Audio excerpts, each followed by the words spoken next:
Blurry vision is a common concern for those with diabetes. Today, we will address the 6 most frequently asked questions about this issue. The answers may surprise you as they differ from common assumptions. Let's dive in and clarify these important points about blurry vision and diabetes. My vision goes blurry after meals. Is that serious? This is actually one of the most reassuring questions I get because in most cases, post-meal blur in a diabetic is temporary and reversible. Here's what's happening. When your blood sugar spikes after eating, it changes the fluid pressure inside the lens of your eye. The lens shifts shape slightly, your focus changes, and things go blurry. When your sugar comes back down, the blur clears.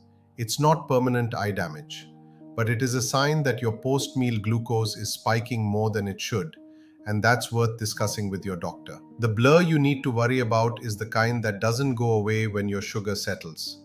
That's a different conversation. My eyes feel fine. Do I still need a retinal exam? Yes, and this is really important. In India, 1 in 3 diabetics already has some degree of retinopathy. The majority of them have absolutely no symptoms, no blur, no floaters, nothing. Early retinopathy is completely silent. By the time you notice something is wrong, the damage has often been building for years.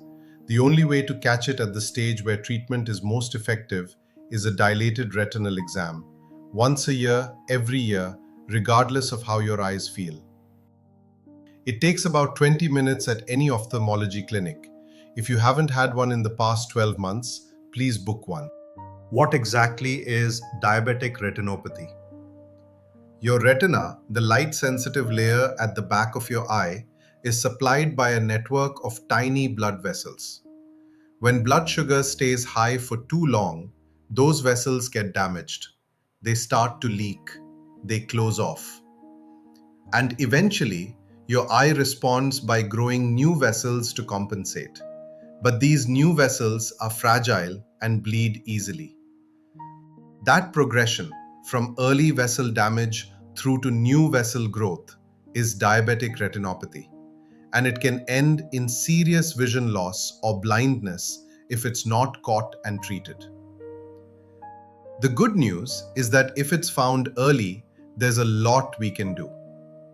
Tight glucose control, blood pressure management, and when needed, injections or laser treatment can halt or slow the progression significantly. Does smoking make diabetic eye disease worse?